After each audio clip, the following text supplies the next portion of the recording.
106.3 ESPN Radio is brought to you locally by Peter Pan Market and Deli, Astoria Ford, Joe's Mobile, the Seaside Outlets, Northwest Lending.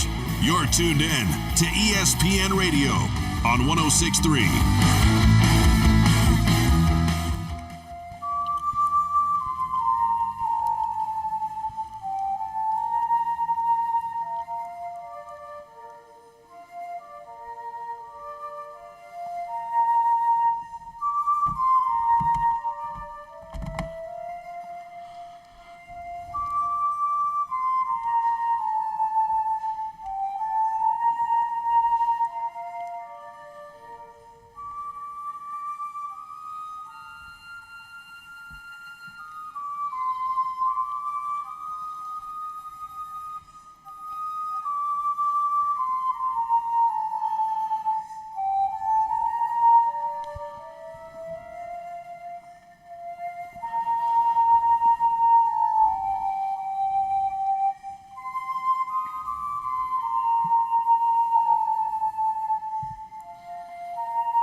Welcome here to Astoria and the Brick House. I'm Rob, joined by Bob, and we are just about getting ready to go for tonight's tip-off as we come in right during the national anthem.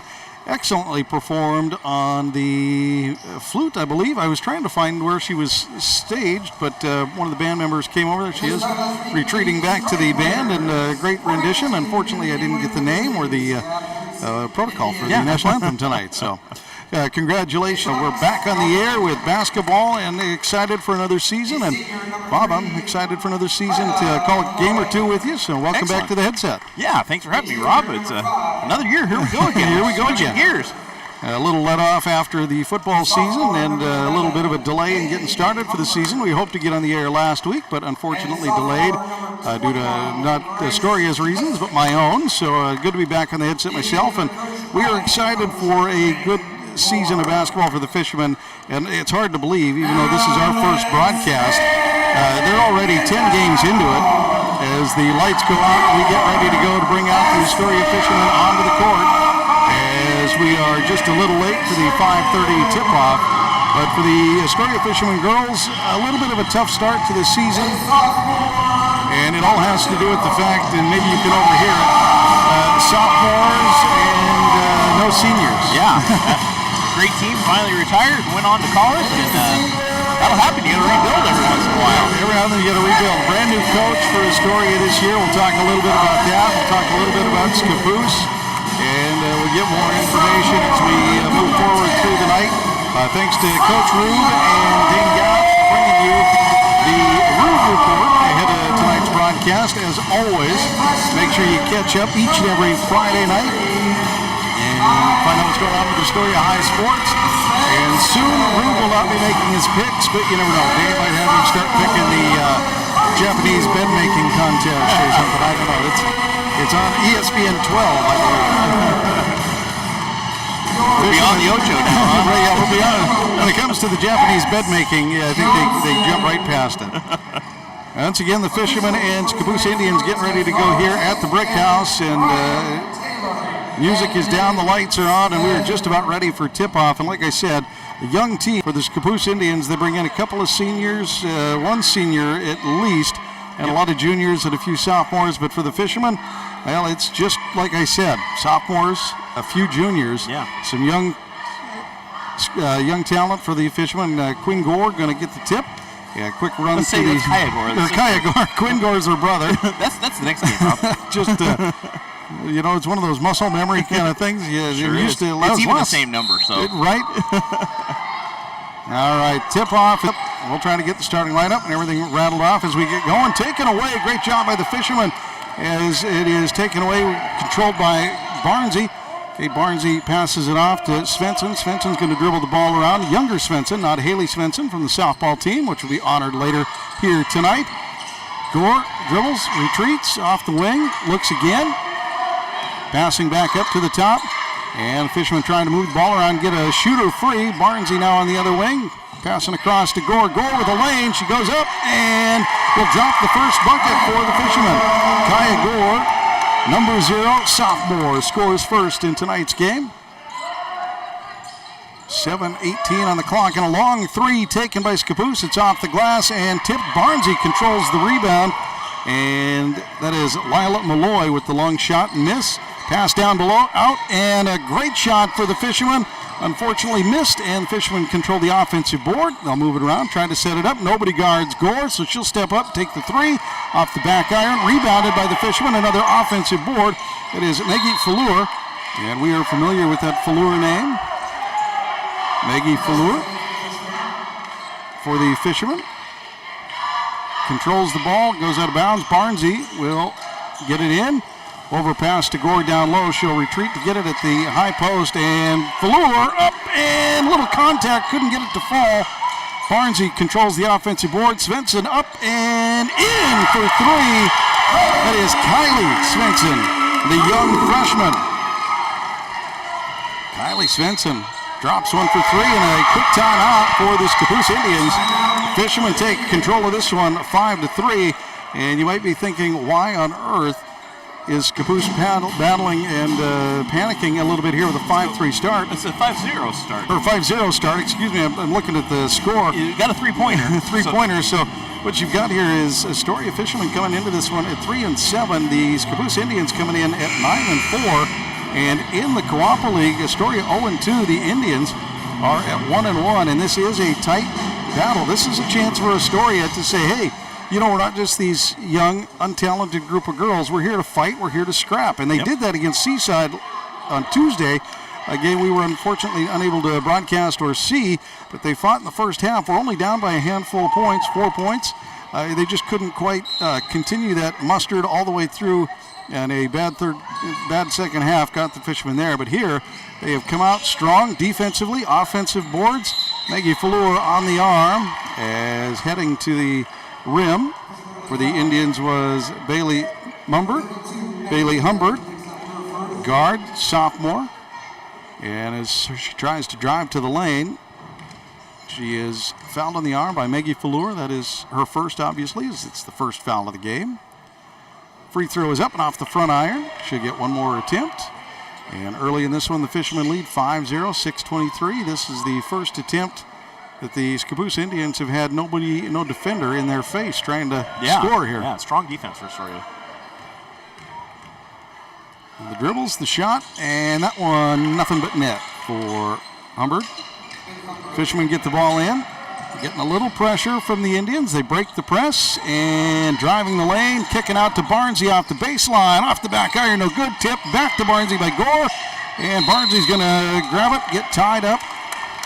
That is Humbert tying her up, and the Fishermen will maintain possession as Barnsey will take the ball out of bounds. Gets it into Gore underneath on the cut. Gore can't quite get it muscled up and through. She got a little too deep on that one and under the basket. And the Indians bring the ball back down the court. Now looking. Gore, defense. Barnsey, great job tying up the offensive player. Unfortunately, it doesn't result in a turnover. She's able to regain and kick it out. Now taken away by the Fishermen. And on the base by Sophia Nygaard. And the Fishermen are in control. Gore out to Svensson. Svensson off to Barnsey. Barnsey looking on the left side, driving. Pulling up, looking for an outlet pass. And she kicks it out to Svensson just in time before the jump ball. Svensson drives in, tipped away, and it'll roll out of bounds off of her leg, and it'll be Indians' ball. Fishermen trying to attack the basket, trying to get free, and they are young and not necessarily a large squad. Gaia, Gore, and Fallure, the tallest and biggest members. Svensson, Barnsey, not necessarily the tallest. Kick out, and Humbert with the shot off the back iron, no good. Scappoose able to rally the offensive board, and then tied up by Fallure. Ball. It is Lila Malloy with the rebound, and then Fallure with a good job of tying her up will cause a jump ball, and it'll be Indians' ball underneath the basket as they stand between the A and the S in the Astoria on the baseline. Thrown out. Long shot taken on the inbound pass. Nygaard with the nice rebound. Gets it off to Gore, and Gore will bring it up court. quick action right into things tonight. We'll get it a few things new for this team. Obviously a young squad. Some of these names you may have heard elsewhere or from siblings, but pretty new team for the Fishermen here tonight. Few return, yeah. Gore dribbles into double coverage. Svensson pump fakes. Handles the ball, gets it off to Gore. Looking for Nygaard down below. Gore dribbles in, off the left hand, gets it up off the iron, misses, but Gore gets her own rebound and puts it back. The shot clock expired while the ball was bouncing around the rim, which, of course, doesn't mean anything. Yeah. And she was still heady enough to grab the board, put it back up. Well, a few of the Scappoose players are like, wait, the buzzer's going. That's one of those gut reaction things. You hear the buzzer, you think, stop. It wasn't a whistle. You got to know the buzzer, not the whistle. Exactly. Scappoose drives the lane, misses. They get the offensive board. Fishermen lead this one 7-1. 4 minutes to go here in the first. And we're going to get a blocking foul on the young Svensson as she couldn't get out of the way. That'll be her first. Second foul for Astoria. So far, these teams are playing aggressive, but playing well. Indians look to inbound the ball. That one out. And driving in the lane. Great. Taken away by Gore. Thought she came clean, but they're going to call the foul on Barnesy. Barnesy behind the play gets a little hip check. I think the block was clean. I think Gore did everything right there, but Barnesy was a little late defensively, and she was a little aggressive on trying to intercept the pass, causing her to be late on the reaction. And in turn, she comes in a little late on the shot and heads Lux Johnson to the line where she makes her first. Sophomore. Lila Beloy, the senior for the Indians, as well as Kennedy Hogue. Next shot is up, and that one is good by Lux Johnson. And you may have heard Rube talking a little bit about it in the coaches show. There is the potential for a few of the Indians to not participate tonight due to illness. Ball taken away on the other end. The Indians step in front of the pass. They've got control and trail by 4 with another chance here. Down low, ball goes in, and they're going to get Nygaard, I think, on the arm. No, they're going to call that one on Barnesy on the backside. Reaching back through. It's going to be her second. And the fourth personal for the Fishermen already tonight. Dribbles, ball is up, and that one rattles out off the rim, off the glass, and out. So the Fishermen survive that. Can they survive another shot? Exciting action already here. The Fishermen, a young, scrappy team, looking to try to scrap out some wins on the board. Fleur gets it, throws into trouble, and with the steal and the putback, it's Bailey Humbird. And just like that, the Indians have closed it to 2. She made that one look easy. Too easy. She came up on the cheap steal and got away with it. And the Fishermen just weren't paying attention. Gore back out to Svensson. Svensson looks, gets it down to Fleur on the baseline. Long 3 by Fleur, and that one rattles out. Boy, it was online and looked good for a moment. 3 minutes to go here in the first quarter. Fishermen led this year by Jordan Axe, assisted by Cole Jonish. You know that name. I do know that name. Scappoose moving the ball around the perimeter. Errant pass goes off Svensson. Svensson snags it as they try to throw it off her lap. Great heady play by Svensson there to maintain possession. Gore with it at 3. She launches the long one. It's up. It's off the back iron and off the back board, which will be out of bounds. Indians ball. Yeah, Cole Jonish and I actually went to the same high school in Montana. A little bitty town in Montana. Yeah. It's a small town travel to another small town. It's there's no real reason that we came here in any kind of coordination with each other. It just so happened to be that way. So he's been here a little longer than I have and established himself as a coach and mentored a lot of these kids. And I know he enjoys doing it for the Astoria Fishermen and with these girls too. That's tied up on the floor. And it's going to be a pushing foul underneath the basket as the Indians got the ball underneath. Yeah. And that is Fleur. That was actually Zoe Wright. Oh, excuse me, 33 is where that was called. Yeah. You're correct, Bob. Sorry. No worries. Thought he had a 34 there, but 34 is not on the court right now. 33 was the number he flashed, and that is Zoe Wright, a freshman. And shot is up and good for Lux Johnson. It's going to bring it within 1. Strong start for the Fishermen. They came out scrappy and got ahead and got a jump, and they've put some pressure on the Indians, and they have responded as they now tie it up at 7-7 with the free throw. Ball comes in. Gore's going to bring it up, face a little pressure. Off to the middle, and beating the double team, tipped out of bounds, and it's going to go Indians ball. Not 100% sure I agree with that. Kizowitz was trying to throw one off, and it looked like the defender got her paw on it, and she threw through the hand, and I thought Kizza was going to get away with that, but she is not. So the Indians with the ball dribble into the baseline, and Haley's going to get called for a checking body foul down below on the baseline. That's going to be Kylie. Or Kylie. Kylie, Haley, you know, same family. That's right. Head coach of the JV team, her dad, I believe, is helping out on softball. Got to know the Svensons a little bit through softball as well. As her mom and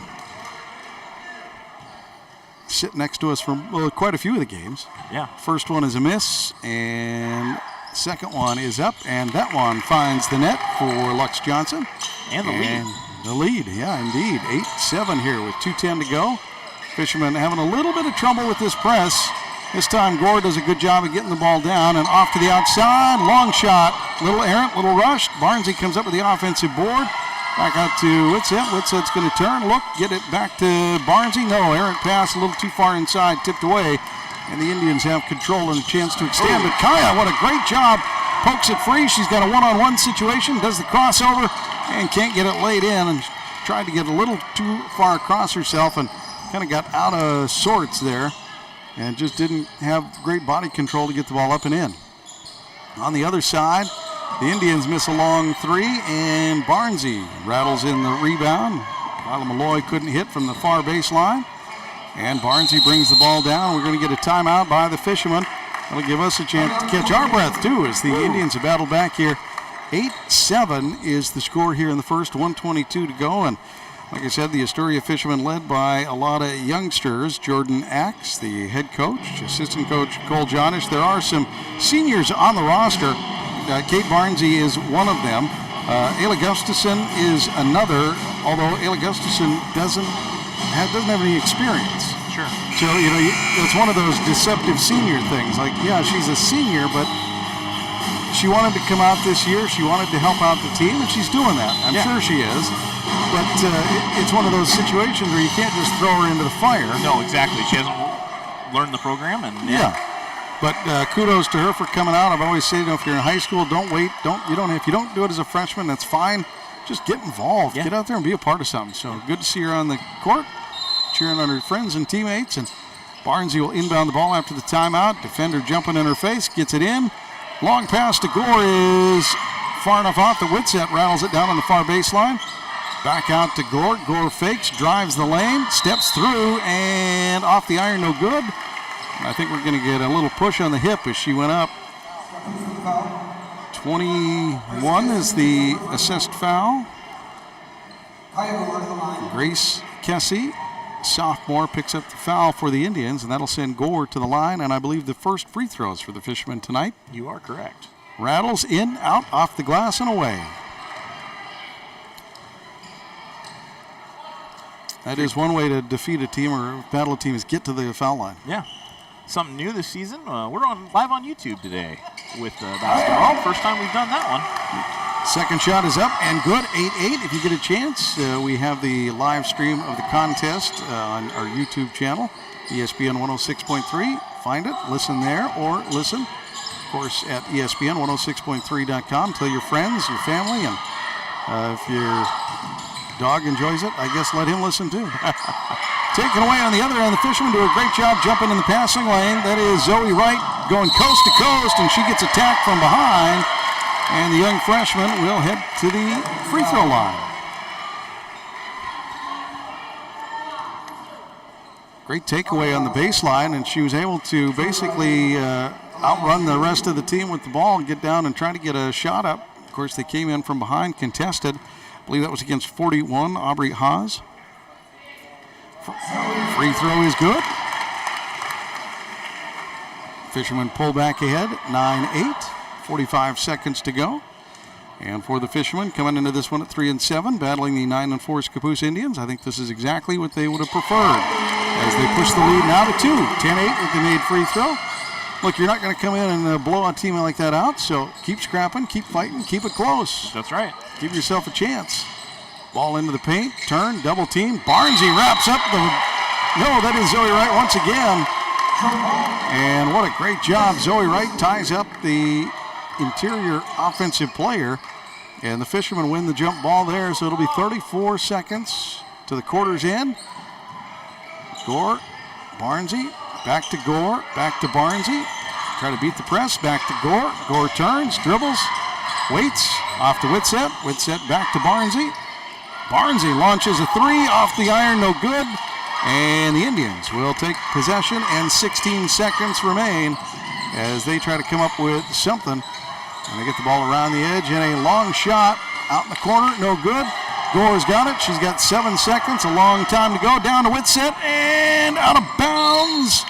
It's going to go Indians as Whitsett was able to finally gain control just a little bit out past her, and she was unable to gather it. So with 1.6 seconds to go, the Indians will not get a shot off, and that will end the first quarter. 10-8, the Fishermen have the lead, and we'll be back in 1 minute right here on ESPN 106.3. Hungry?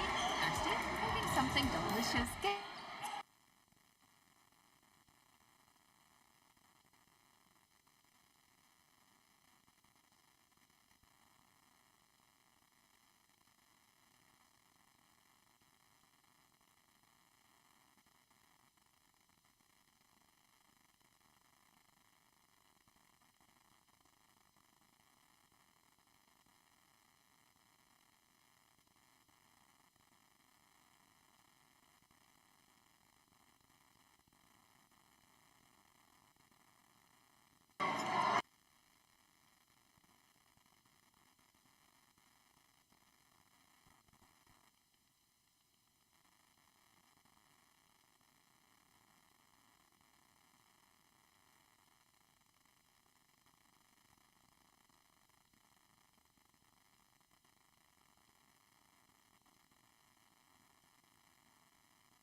Back here at the Brick House as the Fishermen are battling the Scappoose Indians. 10-8 is where we stand.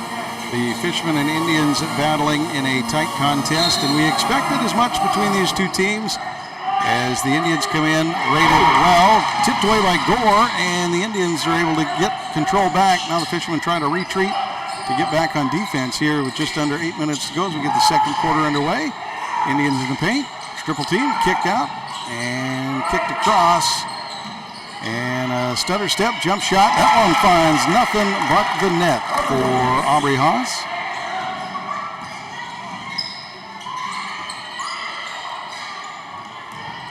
For the Fishermen, it is Gore kicking out to Svensson. Svensson gets that one taken away. Lila Malloy gets her hand up and gets in front of that one to shut it down. And underneath, yep, no. Fishermen come away with a rebound. Once again, Barnesy scrapping for it off the miss from Audrey Nolan. And the Fishermen once again trying to fight through on offense. Gets the ball down below and up and in. Taking a trip to the foul line will be... That's going to be Lucy Jonish. Thought I saw Lucy in there. Lucy will take a trip to the foul line for an attempt.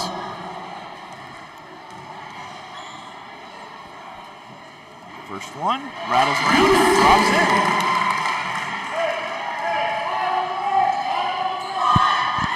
Fishermen's lead, 11-10. Second one off the iron, and we're going to get a violation, it looks like. And it'll be Indians ball regardless.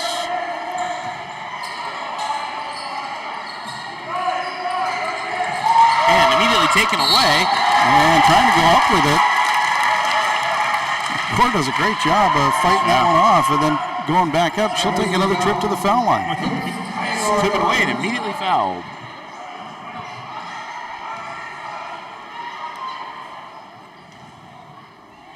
She's going to take a stance. First one's up and in, no question. That's going to extend the lead, 12-10, Astoria.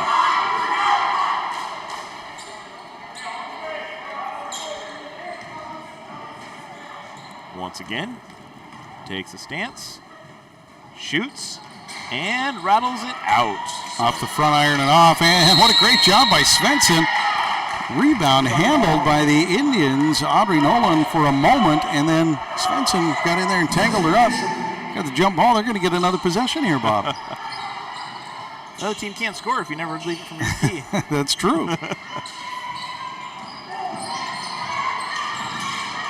Gore with the ball, cuts the double team, gets the layup in and out, and the Indians have the rebound and look to press. And they're going to slow it down a little bit as the Fishermen retreat on defense and settle up. Tipped away, travel. Lux Johnson got tangled up a little bit on the ball and ended up taking an extra step because her foot kept dragging. And in doing so, the Fishermen come away with a takeaway. Great job by the Fishermen here to scrap with the Indians, and the Indians come back and scrap a turnover of their own. With possession, down by 2. The long 3 is off the back iron, not good. And Gore's got it, and the momentum's going to carry her to a 1-on-2. She's going to pull it back, hold up, wait for her offense. Lucy fades in, can't get it. Svensson's now got it on the release. And off and around, and Svensson hit the deck. And Gore's going to reset at the top of the key. Off to Svensson. Svensson's got the angle. She goes to the lane, off the iron, goes down hard, and she'll head to the line. Great job by Svensson to cut in. She had just a bit of an edge, Kylie did, trying to cut to that right side. And great job earning a trip to the line. It's her first trip. And in. Fishermen push their lead to 3.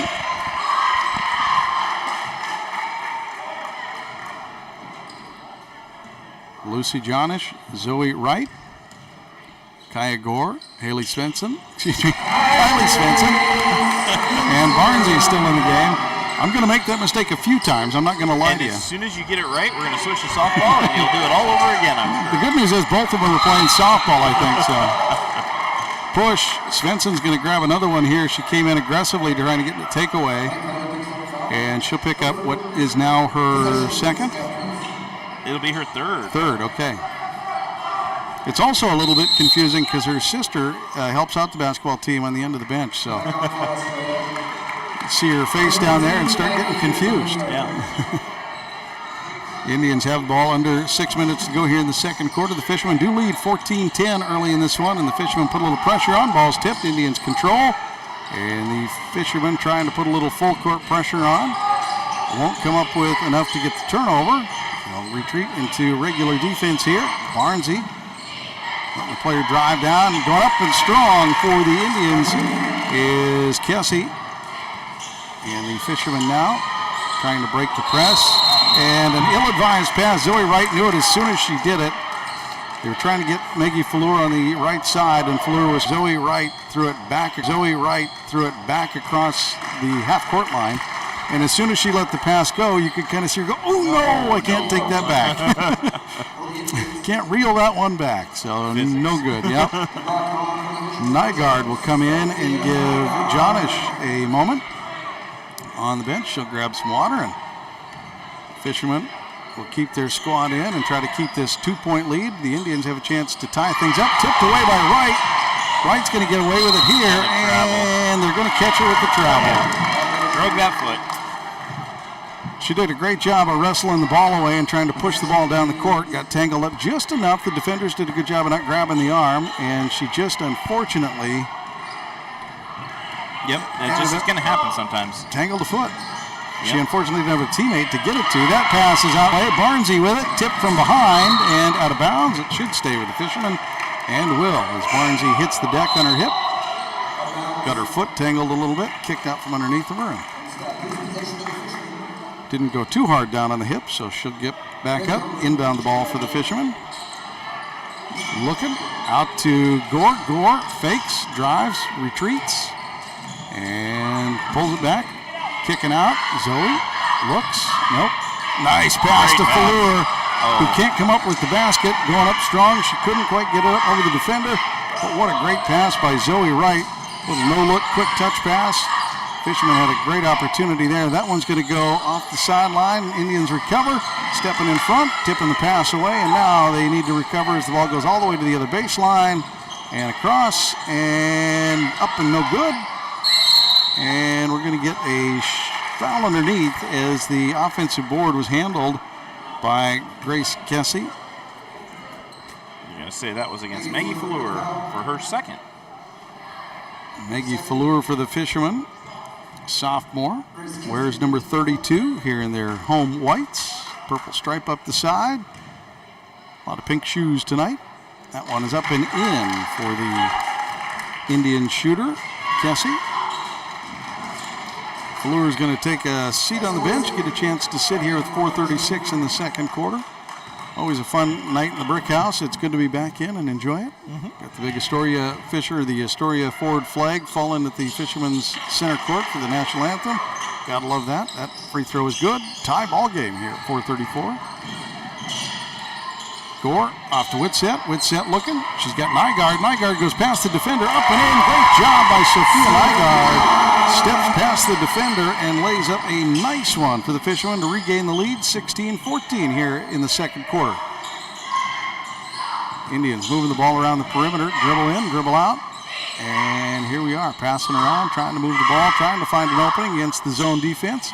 Whitsett shuts down the baseline, thrown in, and good job by the Fishermen as Kessie couldn't hit, and Whitsett comes away with a board, and then will earn a trip to the, no, not to the foul line yet. She'll inbound instead from underneath the basket. That foul assessed against number 11, Humbird. Fisherman trying to break the press. Gore's got it. Gore gets trapped off to Whitsett. Whitsett's got to want to get 3-on-2, and coming in late, Nygaard went up strong and missed it by a country mile because she kind of had somebody hanging on her back. She got ran into pretty hard there going up. She missed that shot by about 6 feet from about 3 feet away because she got hit so hard on the side. Trip to the foul line. Rims out. It's her first trip to the line tonight.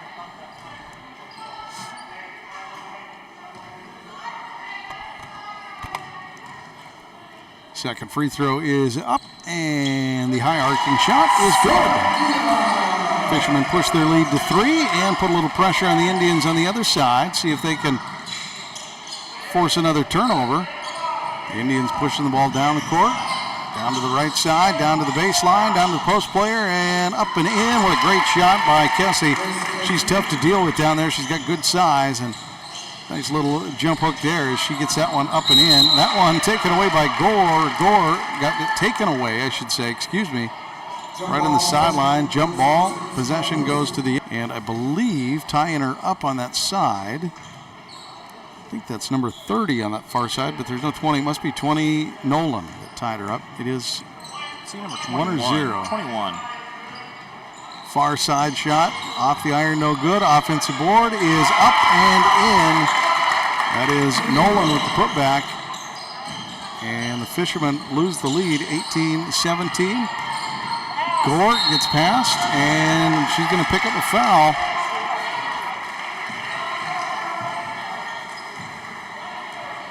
They're going to call it against 13. I don't have a 13. I don't know who it is.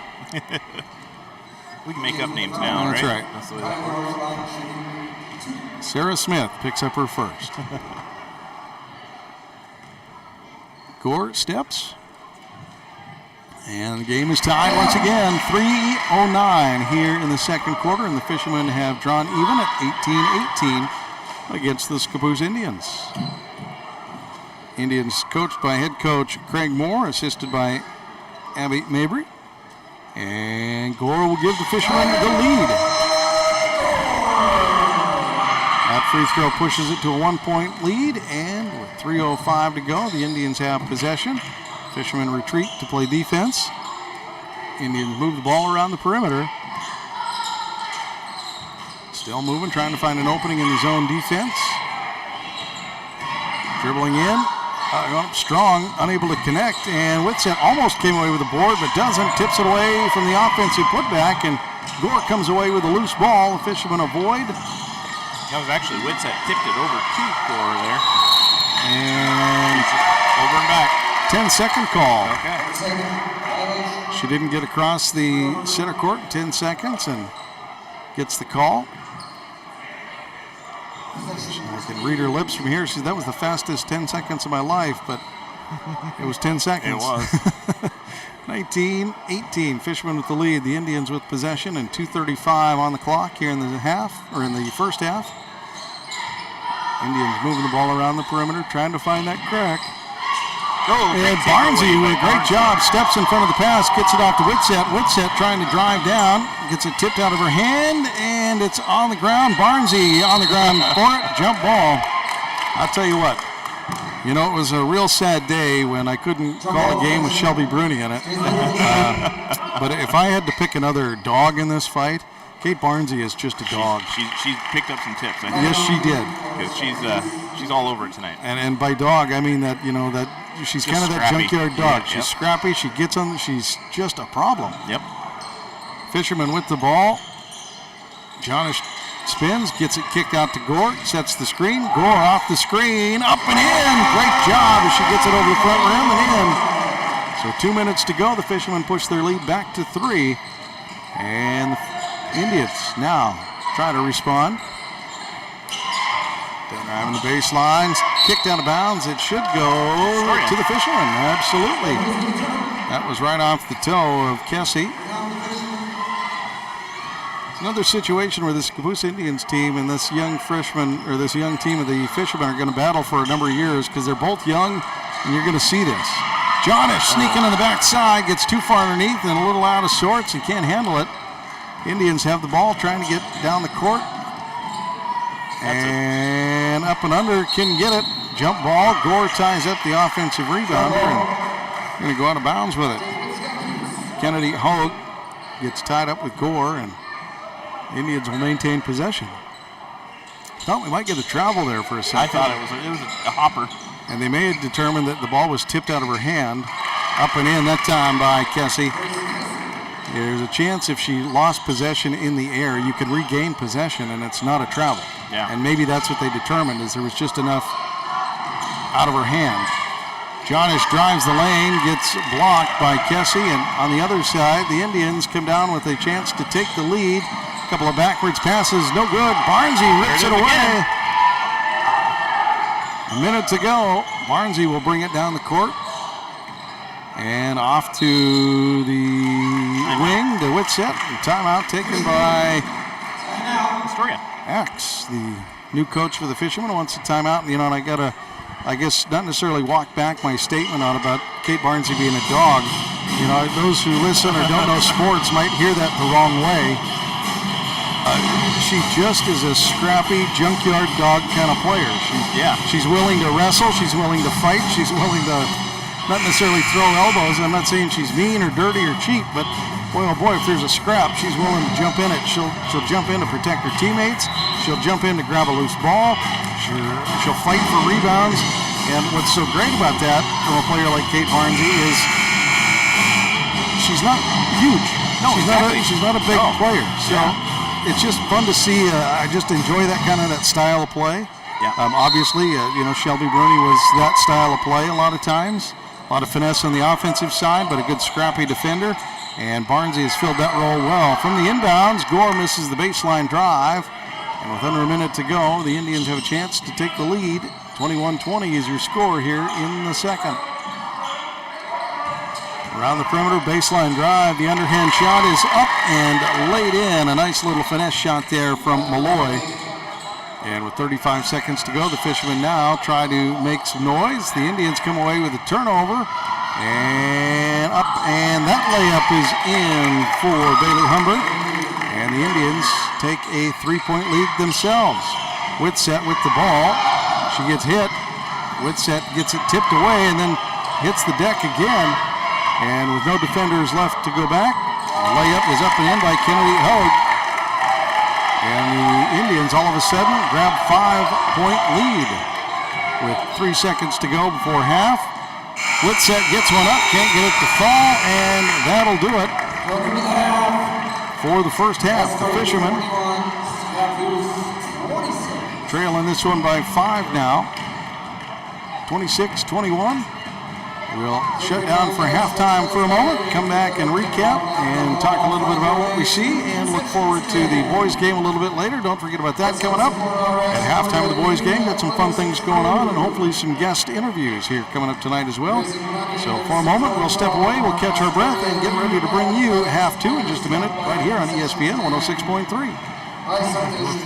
Clatsop Community College. Take college-level classes at CCC while still in high school and transfer them to a university when you're ready. Or take technical education classes to develop your skills to be prepared for in-demand jobs in the region. Clatsop Community College can help you be ready for your future.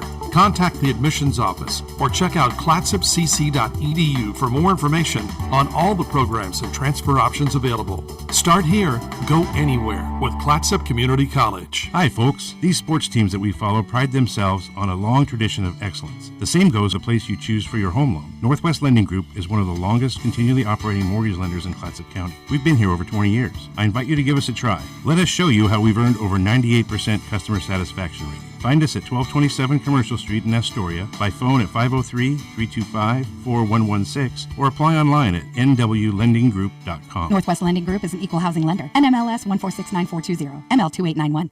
Are you currently in the market for a new car, truck, or SUV? Then look no further than Dane Gouge's Astoria Ford. With hundreds of makes and models to choose from, you're bound to find something you want, including the Ford F-150, best-selling truck in America, 47 years running. Stop by Dane Gouge's Astoria Ford today and take a test drive and find that new vehicle you have always wanted. Whether you're buying, selling, or trading, you always get the best deal at Dane Gouge's Astoria Ford, 1809 Ensign Lane across from Costco Gas, or visit them online at astoriaford.net.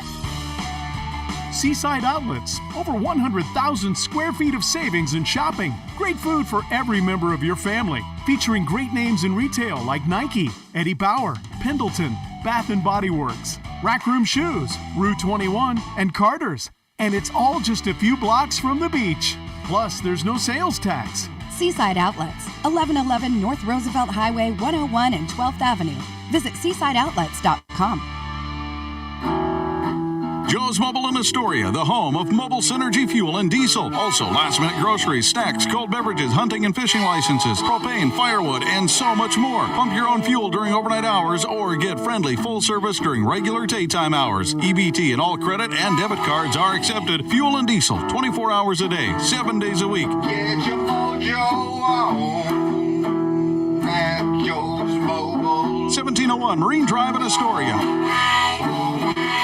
Hungry? Thirsty? Craving something delicious? Get to the Peter Pan Market and Deli in Astoria. They've got your cravings covered, from fresh sandwiches and salads to gourmet coffee and snacks. The deli is stocked with hand-picked ingredients, ensuring the highest quality in every bite. Need groceries? You're covered there too, with a wide selection of necessities and locally sourced products. The Peter Pan Market and Deli at 712 Niagara Avenue in Astoria. Visit online at peterpantogo.com for online ordering options. Taste the difference at Peter Pan Market and Deli. This is ESPN Radio on KKOR AM 1230 and 106.3 K2464BV, Astoria, Warrenton, Seaside. This is ESPN Radio. Welcome back here to the Brick House. The Fishermen and Indians in a tight battle. Fishermen go down in the first half, 21-26, but they came out strong and battled the Indians early and maintained a back and forth and almost lead the entire way. And they're getting their points from just about everywhere. Their points are coming from just about everywhere. The Fishermen are doing a great job of tapping in points and getting effort from everybody. Of course, Gore, the young superstar for the Fishermen, is doing well, but a lot of points coming elsewhere as well. They're getting a lot of help. Yeah, Mankey Fleur's been taking a bunch of shots. Zoe Wright's been great at the free throw line tonight. And then Kylie Svensson, she hit that three-pointer early on and was good at the free throws. And also Sophia Nygaard also has 3 for the night. Everybody contributing for the Fishermen, and that's what it's going to take to knock off the Scappoose Indians, and taking a quick look at what that means for the league. If the Fishermen are able to get to 1-2, that takes the Indians to 1-2. And then it gives them the at least early tiebreaker to move them out of the bottom, out of the cellar of the Co-op League. Seaside 1-1, St. Helens 1-0, and Tillamook 1-1. And so that puts a tight race for the Co-op League once again, as you've got 3 of the top 10 teams right now, and number 12, Scappoose, hanging right there. Right.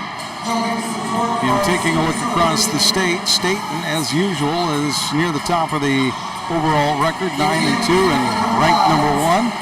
After that, it is Baker. No undefeated teams in girls basketball in the state rankings. So it's going to be a tight race for that top 10. And, of course, there's a long season still left to go to shake out, see what happens. The Indians with 11 games on their schedule, 13 games on their schedule already. They're basically halfway through. For the Fishermen, they've got a little bit more left.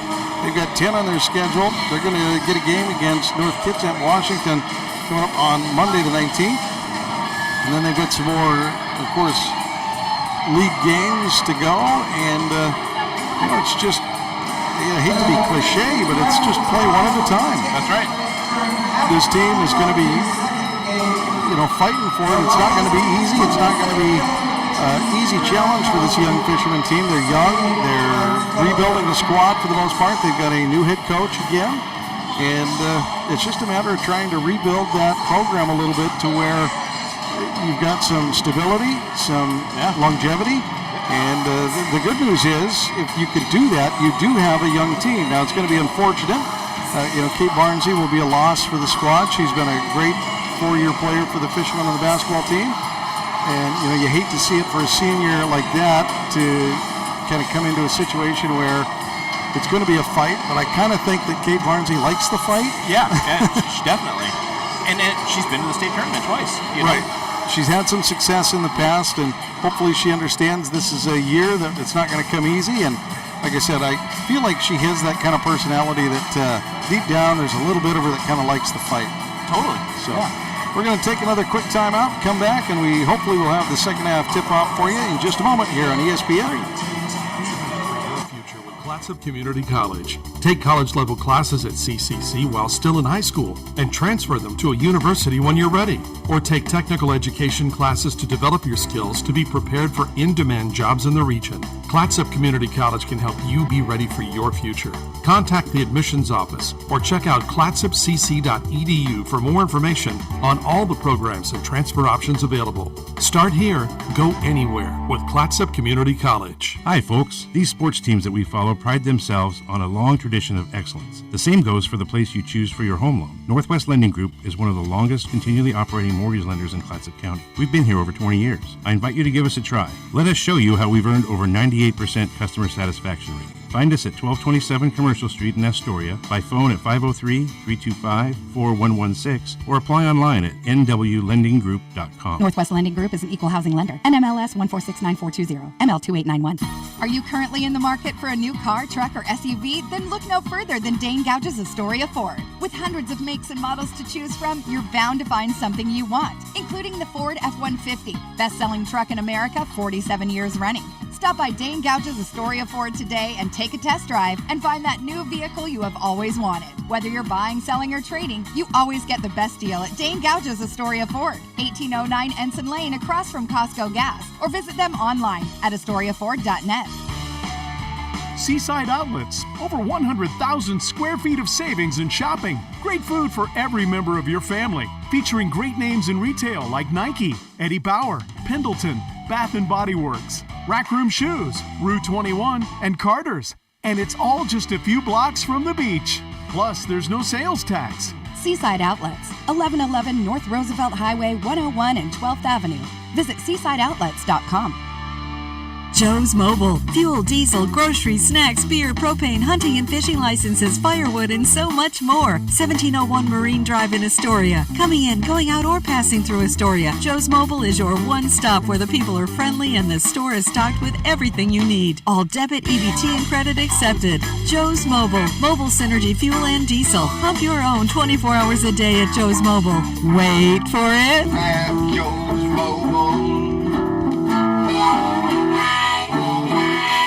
Hungry? Thirsty? Craving something delicious? Get to the Peter Pan Market and Deli in Astoria. They've got your cravings covered, from fresh sandwiches and salads to gourmet coffee and snacks. The deli is stocked with hand-picked ingredients, ensuring the highest quality in every bite. Need groceries? You're covered there too, with a wide selection of necessities and locally sourced products. The Peter Pan Market and Deli at 712 Niagara Avenue in Astoria. Visit online at peterpantogo.com for online ordering options. Taste the difference at Peter Pan Market and Deli. Hey, it's Alice Cooper, and you're listening to Astoria High School Sports on ESPN 106.3. School's not out yet.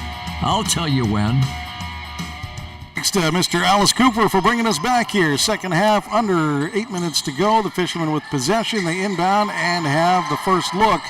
And slapped away. Gore gets it back and sets up the offense. Tries to drive. Should get the lane. Get past the defender. The second defender, fortunately missing the short bunny underneath. But look at that. Wrestled away by Nygaard, who accidentally throws into traffic and gets the turnover anyway.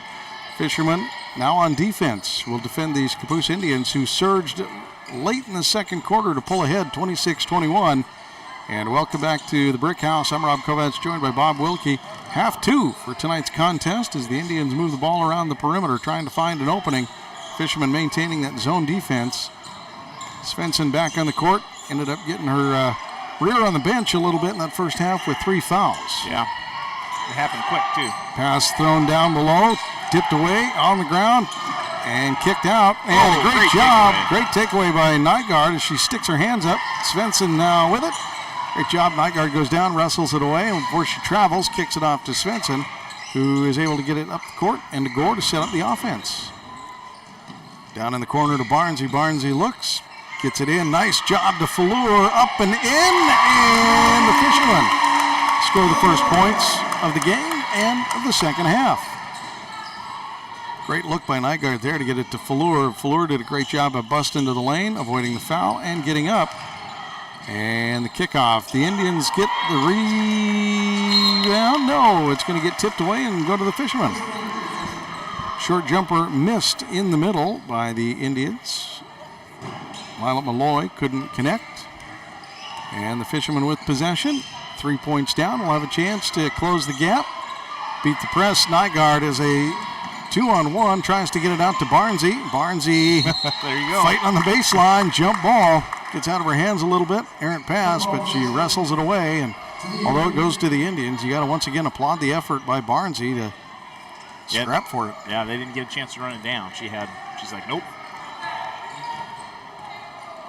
She's a normal high school girl, but her arms seem to be about 6 inches longer whenever a ball comes close to her.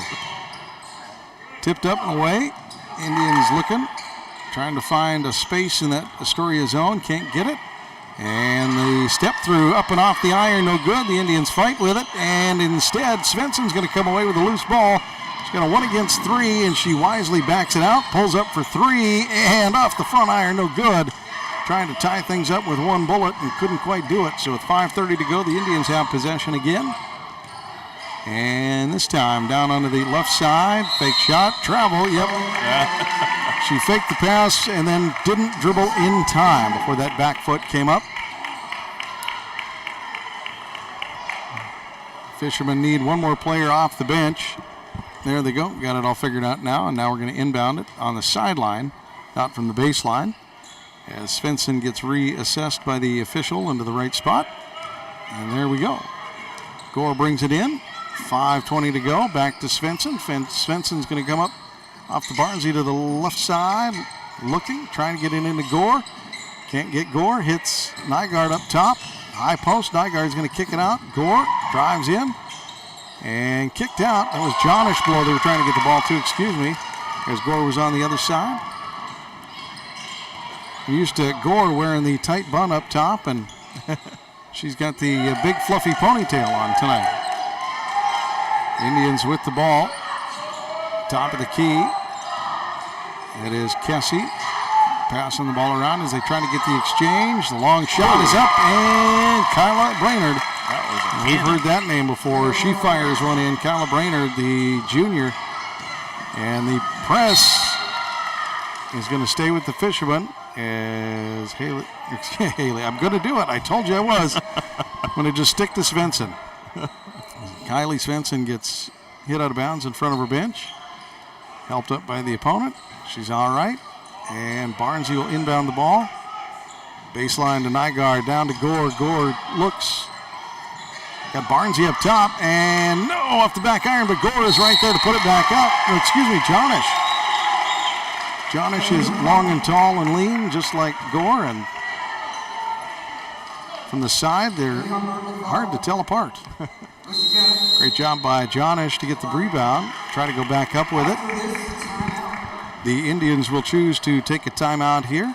And we teased a little fun coming up here in tonight's contest. And one of those things that's coming up is we hope to be joined by Athletic Director and Coach Howard Rube. We can talk a little bit about what's coming up. We'll hopefully do that between games, as the softball team will be honored here tonight. And they did something kind of special not too long ago. Yeah, they did. I think we were there. Indeed we were. It was a very special day and a very fun day, and kind of one of those things, you see all these heated rivalries, you see all these close games, and, you can compare it to a lot of things, maybe locally here, kind of that back and forth, that fight between the 49ers and Seahawks. You see it between the Packers and the Bears, and, you see that kind of back and forth kind of thing, close games here and there, and, the Fishermen and St. Helens Lions battled to a couple of really close softball games in the season. The St. Helens Lions ended up winning the Quappa League with a last game of the year win, and then the last game of the year belonged to the Fishermen. That's right, for the state championship. That one rattles in and out and bounces loose for Jonish. And, I think all in all, if you had to do it over again, most of the girls would love to have had them all. Yeah, exactly. the league title and the championship, but that ball tipped away and out of the hands of Svensson. It will stay with the Fishermen off the missed free throw.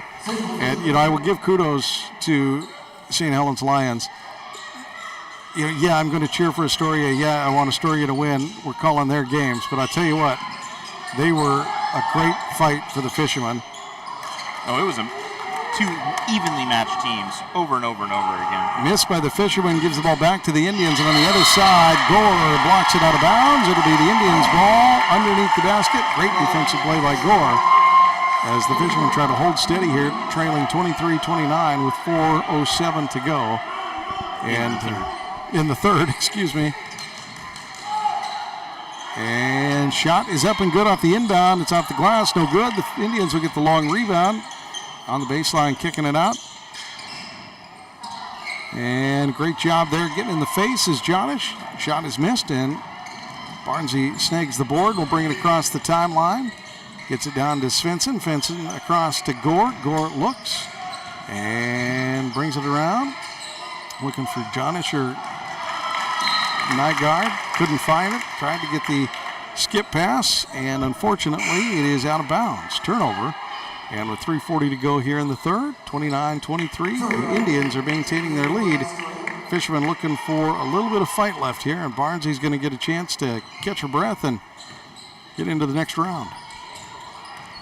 Indians move the ball around the perimeter, looking to try to deep pass into that zone. Cross-court pass.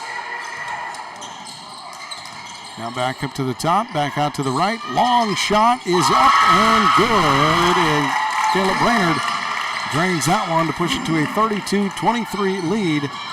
And Wright gets the ball off to Svensson, breaks the press, and the Fishermen set up their offense. Off to Gore. Gore looks for three, and off the front iron, no good. Jonish battles the board, can't get it. And Malloy will snag it and push the ball down for the Indians. Backs up, long three again, and that one is good. Kyla Brainerd had a clear lane to the basket. She instead dribbled, stepped back, and hit the backbreaker three. Zoe Wright with the errant pass.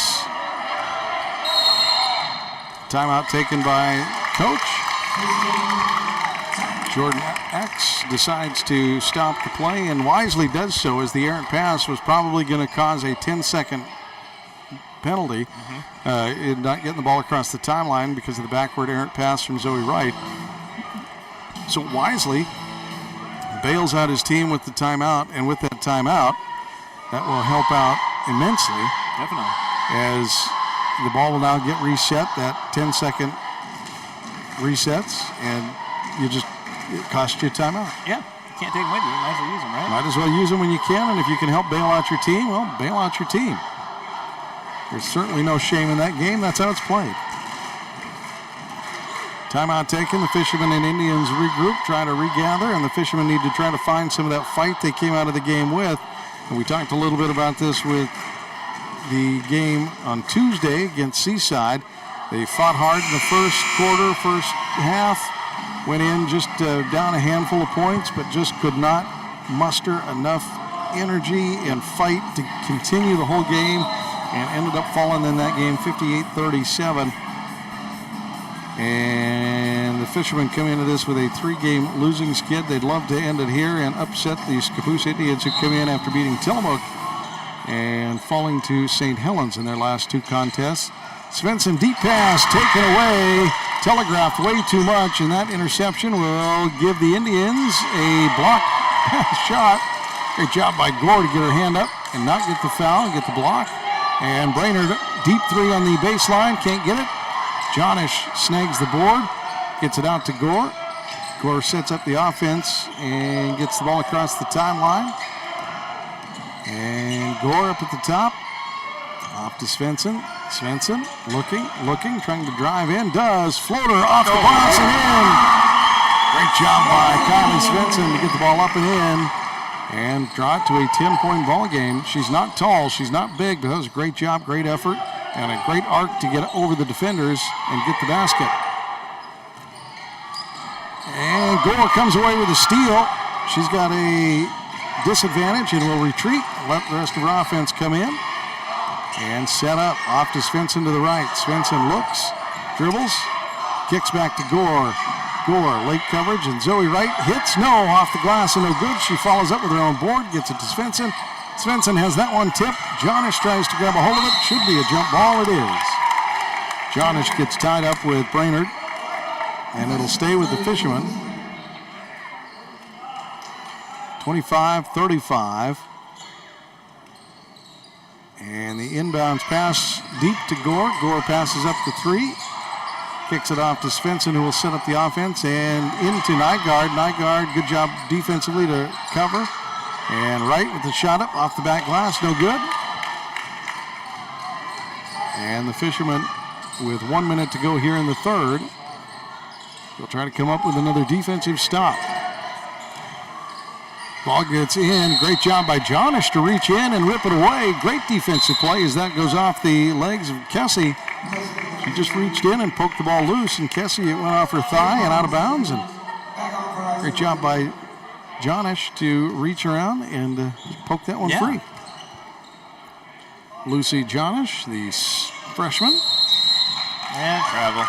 And a travel, unfortunately, is going to give it right back to the Indians as the Fishermen turn the ball over here in the third quarter. Boys game coming up next, hopefully joined by Coach Rube between games, and hopefully at halftime of the boys game we might catch a softball player or two. See if we can put a headset on one. They're usually pretty shy about that, it seems like.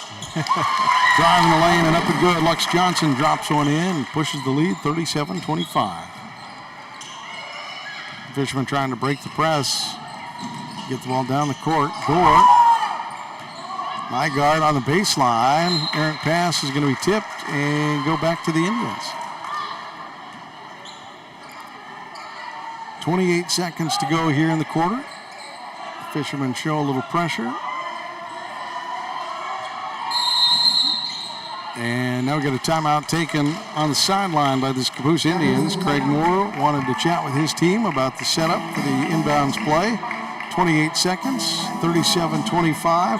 So a good young scrappy Fisherman team start this game and head to the locker room with a chance. And it's another scenario where sometimes with a young team, they can fight for short bursts. Long bursts a little tougher. The state championship cheer squad and dance team for the Fishermen, state championship softball squad. Having a little fun, it looks like. We're in the neons. They call it neon out, but mostly they just go with the construction vest. Having a little fun in the student section. Always love to see that. Good participation from the students. cheering on the girls.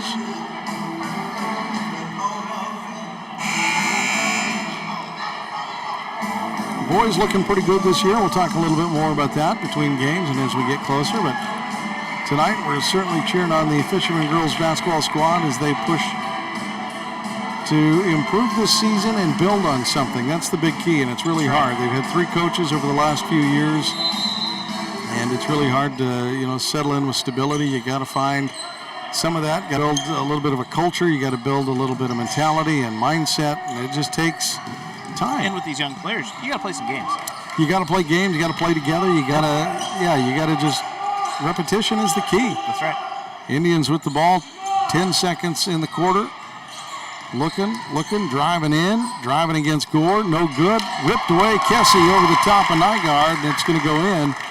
And the Fishermen will have no time left to do anything as the ball hits Barnsley's hands and the buzzer sounds.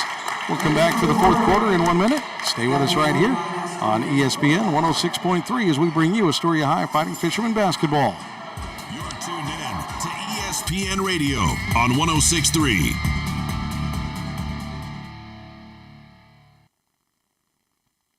The Peter Pan Market and Deli is the perfect place to gather for a quick snack and one of their signature sandwiches before the game. Enjoy covered outdoor seating or sit inside with beers and ciders on tap and wine by the glass. You can relax with friends before heading to the game. Make Peter Pan Market and Deli your morning stop too. Grab a coffee and a bagel or other breakfast treat before work. Order ahead at peterpan2go.com. Peter Pan Market and Deli, 712 Niagara Avenue, Astoria. Your local corner store and more.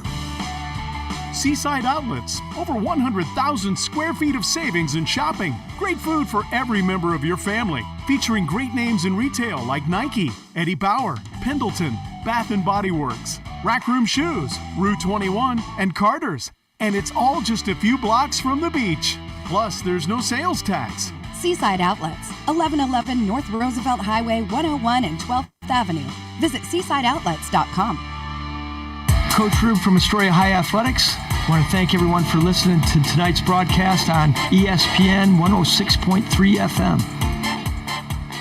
Thanks for joining us. Don't forget, you can also catch us on YouTube. Check out our YouTube channels. We try to bring you our Astoria football, basketball, and softball broadcasts there. Of course, that also depends on technology and how well we have access to it. Indians get the ball in, miss the long three, and Gore has the rebound. Fishermen now pushing the ball up the court, trying to cut into the lead, 25-39. The Indians have pulled away, and we'll get into it when we get a moment. Barnsey with the ball, down low to Nygaard, goes up strong, can't get it. Jonish wrestling for the board, jump ball. Good job by Jonish, jumping up with Kayla Brainerd to tie her up, and the Fishermen hold on to the ball. Fishermen jumped out early. They were up 10-8 in the first quarter. The second quarter, not bad, 26-21. They went into halftime, but it was that third quarter, that the Fishermen, they started the second half, that the Fishermen just couldn't sustain. No, they only scored 4 points in the last quarter, and they've been averaging about 10 or 11 the other two. So their offense just shut down on that last quarter, and that's really showing with the score being 39-25. Ball inbounded, tipped away off Svensson's hands and out of bounds. 7:30 here in the fourth in the ball game, and the Fishermen slowly falling just a little farther behind the Indians as they have started to creep away in this one. And the Indians now with the ball in the paint, up and no good, but a trip to the line will be earned for Aubrey Haas. 23 will be assessed the foul. It's going to be Svensson's fourth. It looks like Whitsett is up and will come into the game after the made free throw. Fleur as well as Jonish and Svensson will take a seat. Like to see the fight from Svensson. She's a young player, and free throws up and good. Sat next to her at a few softball games. She seems like a scrappy fighter. Tipped away, the Indians come away with a turnover, and with 7:10 to go, they've got possession again, leading 41-25. Trip inside, offensive foul as Brainerd lowers the shoulder. Excuse me, that is Johnson that lowers the shoulder and pulls the offensive foul. Great defensive effort by the Fishermen to get in front of that one. And now facing the press, the Indians still putting on the loose press. Get the ball in, and trying to get the ball to Nygaard. It's taken away, and Scappoose Indians set up the offense. Nygaard tries to rip it away herself. Dribble contained and made, and errant throw on the baseline goes up and over the rim where Gore snatches the board. Gore off to Whitsett. Whitsett to a missed shot for Barnsey off the front iron. 6.5 to go here in the contest.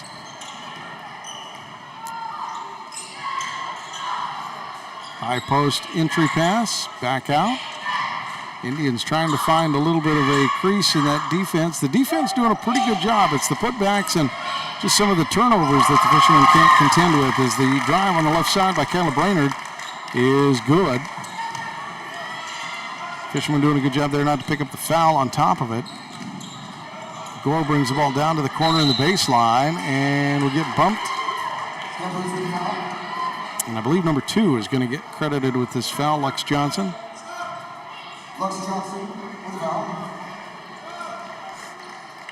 And we're going to get a couple of subs in. Zoe Wright will step back in for the Fishermen.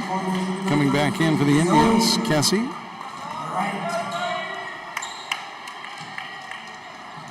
Quite the height difference between Gore and the defender, Bailey Humbird. Humbird comes to the shoulder of Gore. Gore is tall. Great volleyball player for the Fishermen as well. Great pass.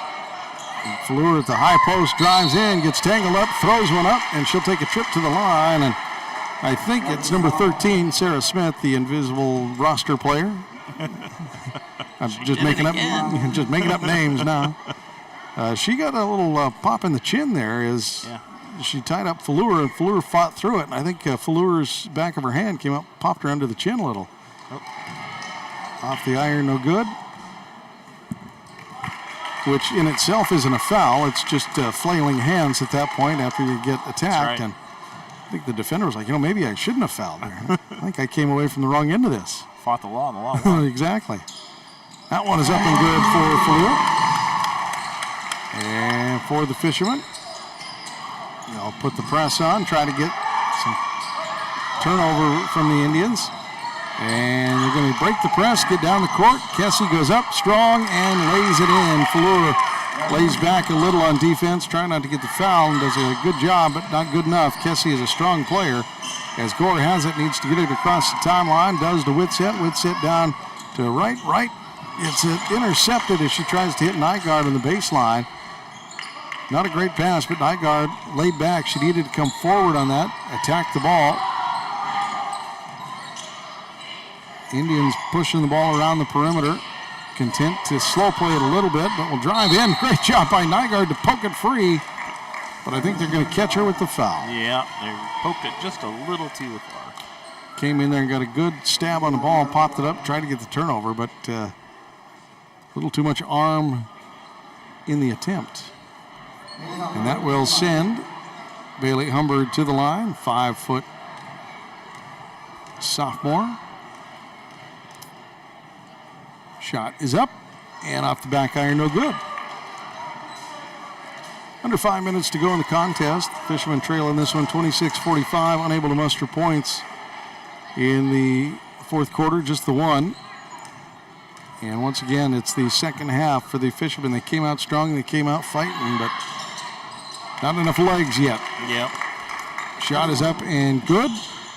26-46. The Indians push their lead a little farther. For the Fishermen, they break the press, get the ball down, and stepped out of bounds on the right side, getting down to Svensson. And Kylie couldn't bring her foot down in bounds. That time, she fights through the offensive player, does a great job of tipping it out of bounds.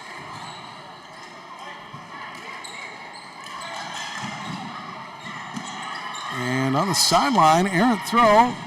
Svensson's going to track it down and get it. Get it across to Nygaard. Nygaard throws one deep to Gore, and there's the foul. I thought there was a foul on the entry pass, and they came away with it a little bit late. 13 is going to take the foul for the Indians.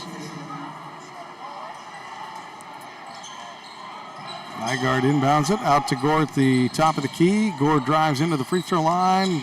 Can't get it to fall. Nygaard can't get it. Fleur has the rebound. Out to Gore again. Throwing for three. Off the iron, no good. Rebounded by Fleur again. And this time trying to go up strong. She'll draw the foul and earn a trip to the line. That foul is against Haas, the 5'2" junior.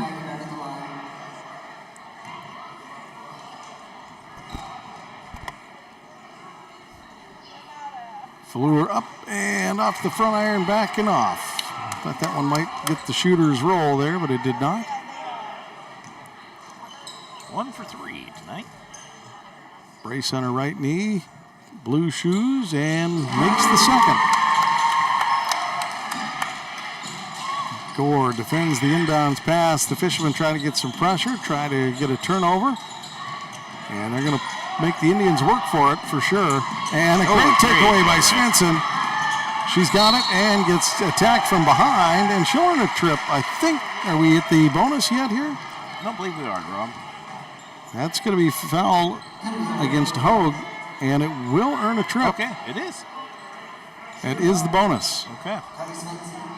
So Kylie Svensson will earn a trip to the line to shoot free throws.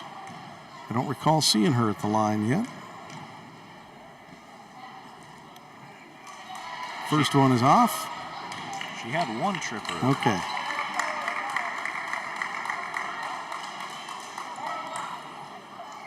Second free throw.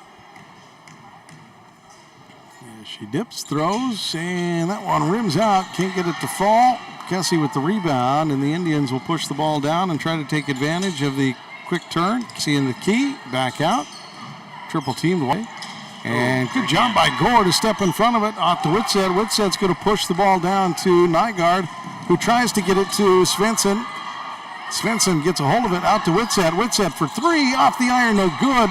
Fleur battling down below is Nygaard. Jump ball as Nygaard got in there with Kessie to tie her up.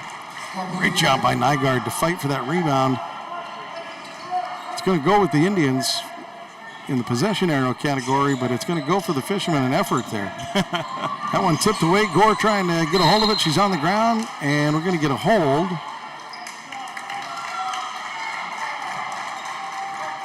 And they're going to say that foul is against 10, Kennedy Hogue, and that should put Gore at the line. It will. I believe Gore was the one that they said that got held, so she'll head to the free throw line, trying to improve tonight. First one. 4 for 6, if I'm not mistaken. You are correct, sir. She'll step up, take another one. And good. The left-handed shooter gets another one. And the Fishermen cut into the lead a little bit and now tie up the ball carrier in the backcourt. And bailing out his team is the Scappoose Indians coach, Craig Moore. He said his player get tied up, panic, and called the timeout to save the turnover. And the Fishermen, with 3:45 to go here in the game, trail this one 29-46. And while they missed some of the scrap in the third quarter, they're getting a little bit of that fight back here in the fourth. They sure are. They put 4 points up, but they've held Scappoose down to 7 points. They just need to keep fighting, keep scrapping, and see what they can come up with. It's one of those seasons for the Fishermen. They know it's going to be a tough one, but they just got to keep fighting and get there. That's right. That's just what the kind of season it's going to be, and if you can get a coach and a group of girls, a group of team, to just know that, we're going to have to... You never know when it's going to click and everything's going to come together and you're going to go on a roll. There's some fun to that little bit. It's frustrating for sure to play two good first halves. You Seaside a good half. This game a good first half. A little less strong in the second half in both contests, at least this week. But even if it doesn't click and you don't win the league and you don't win state, you don't get all that kind of stuff, that can get really frustrating really quick, but it also can get really encouraging. Like, we're this close. Yep. We just got to fight we just got to get one more minute, two more minutes, just that little bit. And the Fishermen I like the spirit that they're showing here late in this contest as they continue to scrap and fight, try to get there. The Indians with the ball. Setting up against the zone, taken away by Nygaard. It's going to be pulled back. She'll set up her offense. And she sets it up to Svensson. Svensson drives the lane, goes up strong, and will head to the line. And that is going to be Hogue picking up another foul. She's got to be getting close. Svensson will take a trip and see if she can add to the fourth quarter effort by the Fishermen. First one is up and off the back iron. No good.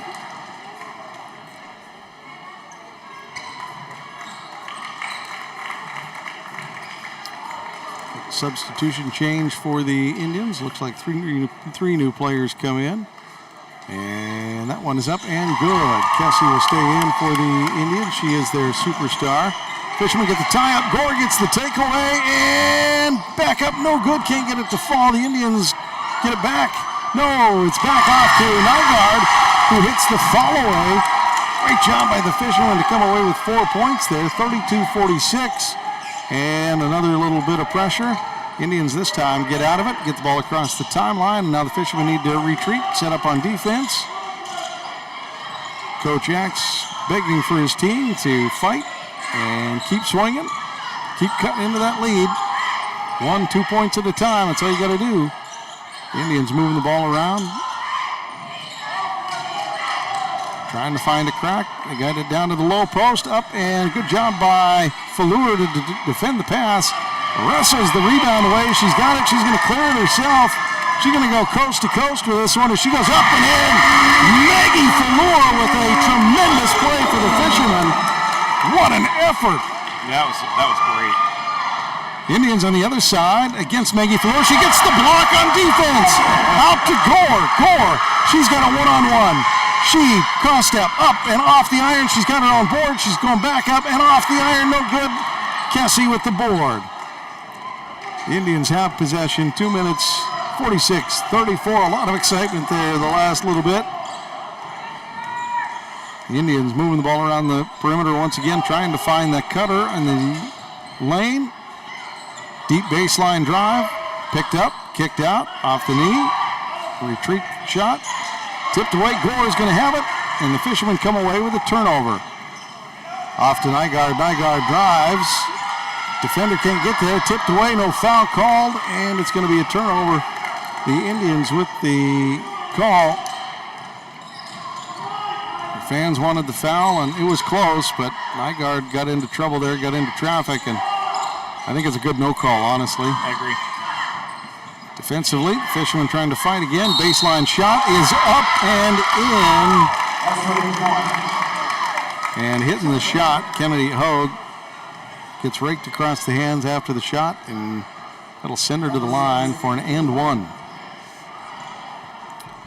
We're going to go back a few plays to Maggie Fallour ripping that rebound down, swinging elbows, getting it free, and then going coast to coast. And going up strong and taking the 2 points. And if that wasn't enough, she buckled her hat back down and went down on defense, got a block shot. Exactly. Up and in on the free throw. The Indians lead this one 49-34. Fishermen adding a little excitement here in the later minutes. And Gore has the ball at the top. Down to Nygaard. Nygaard gets the possession. Can't get it on the baseline pass to Fallour. It'll be tipped out of bounds and stay with the Fishermen. And Zoe Wright. No, excuse me. That is 22 for the Fishermen checking in. Gustafson. The other senior, Ayla Gustafson, will check in. And we're going to get a timeout by the Fishermen, I believe it is here. So just a quick check because this is our first broadcast. The Fishermen roster made up of senior Kate Barnsey and senior Ayla Gustafson, new to the program, at least new in the last few years. And since she's a senior and I haven't seen her in 4 years, I'm assuming new to the program altogether. So good to see her out there and competing and stepping up to help out her friends and teammates. As far as the juniors go, you want to announce all the juniors? Yeah, I got this one ready. Here you go. Nothing. There you go. Good job. The sophomores, Kaya Gore, Kisowitz, Sophia Nygaard, and Maggie Fallour. And we've seen some of those or heard some of those names as they are state championship softball players, a few of those girls. Freshman, Bentley Walter, we haven't seen her yet. We haven't seen Nixie Apoka, and we haven't seen, we've seen a little bit of Lucy Jana. She's doing great, coming in off the bench. Kylie Svensson, we've seen her step in and do a great job. Not a lot yet from 24 Abigail Litwin. And Zoe Wright has come in and given the Fishermen some valuable minutes. And, look, that's what it's going to take, is coming in, and it's the trial by fire. It's the, if you want to compare it to anything else, or you want to start to, put apples to oranges together in any kind of realm or fashion, you draft a rookie quarterback, you throw them in there, they go 0 for 15. Hey, Troy Aikman. And you just kind of take your lumps. Look at the end, you're like, oh, hey, Troy. Hey, Troy. You're calling our games. Yeah, right? As much as I hate to give kudos to the Cowboys or Troy Aikman. Long shot off the baseline for the Fishermen, no good. Tipped on the baseline, handled by the Indians, and they'll have possession with under a minute to go. This freshman squad, sophomore squad of the Fishermen are kind of getting thrown to the Wolves here, and a little trial by fire. Hopefully they'll have Troy Aikman-like stats at the end, right? That's right. Kessie reaches around, gets the pass off, and a great job by the Indians there to move the ball and get Kyla Brainerd free for a layup.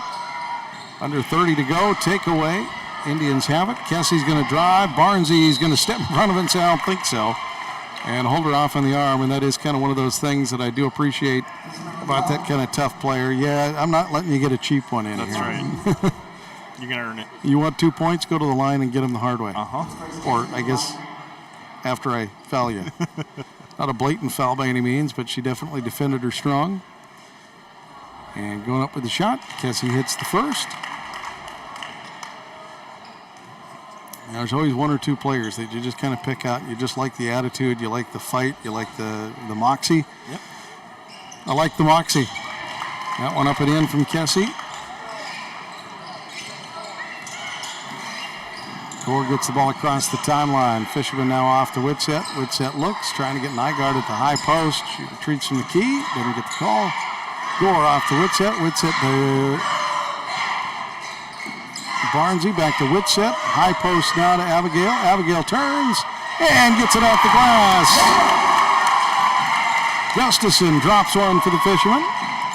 And tipped out of bounds. It'll stay with the Indians. No, the time will run out. So that'll do it for the ball game. It is 53-36. We'll be back in a moment to wrap it up and hopefully be joined by Coach Rube here shortly and talk a little bit about what's coming up at halftime for the boys game. And we'll get set for the boys game ourselves. We'll have that call coming to you here shortly. We're going to take a quick time out and come back with more right here on ESPN 106.3. Clatsop Community College. Take college-level classes at CCC while still in high school and transfer them to a university when you're ready. Or take technical education classes to develop your skills to be prepared for in-demand jobs in the region. Clatsop Community College can help you be ready for your future. Contact the admissions office or check out clatsopcc.edu for more information on all the programs and transfer options available. Start here, go anywhere with Clatsop Community College. Hi, folks. These sports teams that we follow pride themselves on a long tradition of excellence. The same goes for the place you choose for your home loan. Northwest Lending Group is one of the longest continually operating mortgage lenders in Clatsop County. We've been here over 20 years. I invite you to give us a try. Let us show you how we've earned over 98% customer satisfaction rating. Find us at 1227 Commercial Street in Astoria, by phone at 503-325-4116, or apply online at nwlendinggroup.com. Northwest Lending Group is an equal housing lender. NMLS 1469420, ML2891. Seaside Outlets, over 100,000 square feet of savings and shopping. Great food for every member of your family. Featuring great names in retail like Nike, Eddie Bauer, Pendleton, Bath & Body Works, Rack Room Shoes, Rue 21, and Carter's. And it's all just a few blocks from the beach. Plus, there's no sales tax. Seaside Outlets, 1111 North Roosevelt Highway 101 and 12th Avenue. Visit seasideoutlets.com. Are you currently in the market for a new car, truck, or SUV? Then look no further than Dane Gouge's Astoria Ford. With hundreds of makes and models to choose from, you're bound to find something you want, including the Ford F-150, best-selling truck in America 47 years running. Stop by Dane Gouge's Astoria Ford today and take a test drive and find that new vehicle you have always wanted. Whether you're buying, selling, or trading, you always get the best deal at Dane Gouge's Astoria Ford, 1809 Ensign Lane across from Costco Gas, or visit them online at astoriaford.net. Hungry? Thirsty? Craving something delicious? Get to the Peter Pan Market and Deli in Astoria. They've got your cravings covered, from fresh sandwiches and salads to gourmet coffee and snacks. The deli is stocked with hand-picked ingredients, ensuring the highest quality in every bite. Need groceries? You're covered there too, with a wide selection of necessities and locally sourced products. The Peter Pan Market and Deli at 712 Niagara Avenue in Astoria. Visit online at peterpantogo.com for online ordering options. Taste the difference at Peter Pan Market and Deli. Joe's Mobile in Astoria, the home of mobile synergy fuel and diesel. Also, last-minute groceries, snacks, cold beverages, hunting and fishing licenses, propane, firewood, and so much more. Pump your own fuel during overnight hours or get friendly full service during regular daytime hours. EBT and all credit and debit cards are accepted. Fuel and diesel, 24 hours a day, 7 days a week. Get your mojo on at Joe's Mobile. 1701 Marine Drive in Astoria. This is ESPN Radio on KKOR AM 1230 and 106.3 K2464BV, Astoria, Warrenton, Seaside. You're listening to Astoria High School Sports on 106.3 ESPN Radio. Welcome back here to the Brick House as we finish off the first game of tonight's doubleheader. The Scappoose Indians and the Astoria Fishermen battle in a Coapa League contest.